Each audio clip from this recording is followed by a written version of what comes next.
Operation Sharp Point.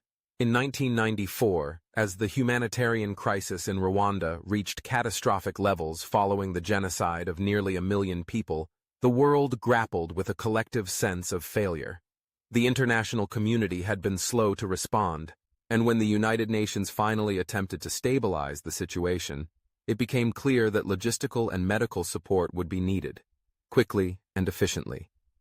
In this context, Operation Sharp Point was launched by NATO as a rapid response humanitarian airlift operation, designed to support United Nations efforts in one of the most devastated regions on Earth. Though not a combat mission, Operation Sharp Point showcased NATO's ability to pivot from military alliance to global humanitarian responder. The operation focused on airlifting critical supplies, such as food, medicine, water purification systems, and field hospitals from Europe into Central Africa.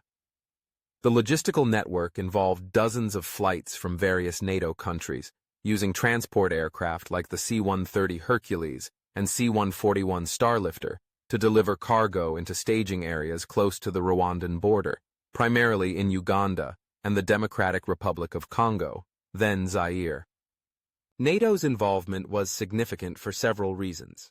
First, it marked one of the alliance's earliest non-European humanitarian operations, helping to reshape its global identity in the post-Cold War era.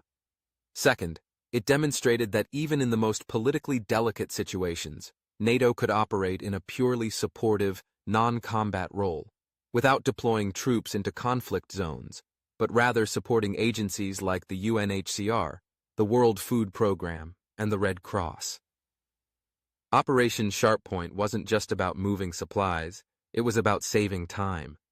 The operation's airlift drastically reduced the time it took for life-saving materials to reach refugee camps, many of which were on the brink of collapse due to disease, malnutrition, and overcrowding.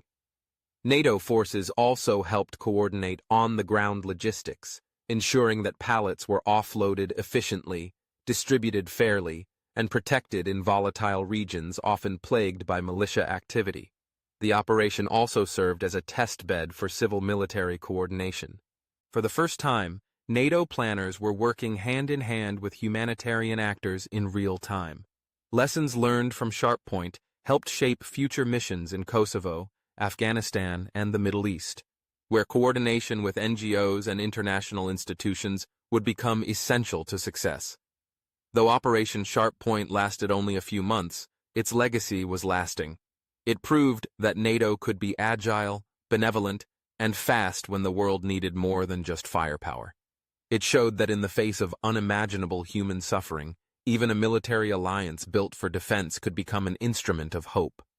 In the broader arc of NATO's evolution, Operation Sharp Point was a quiet but pivotal moment, demonstrating that strength is not just measured by missiles and tanks, but by the ability to reach out across continents and answer the call of humanity.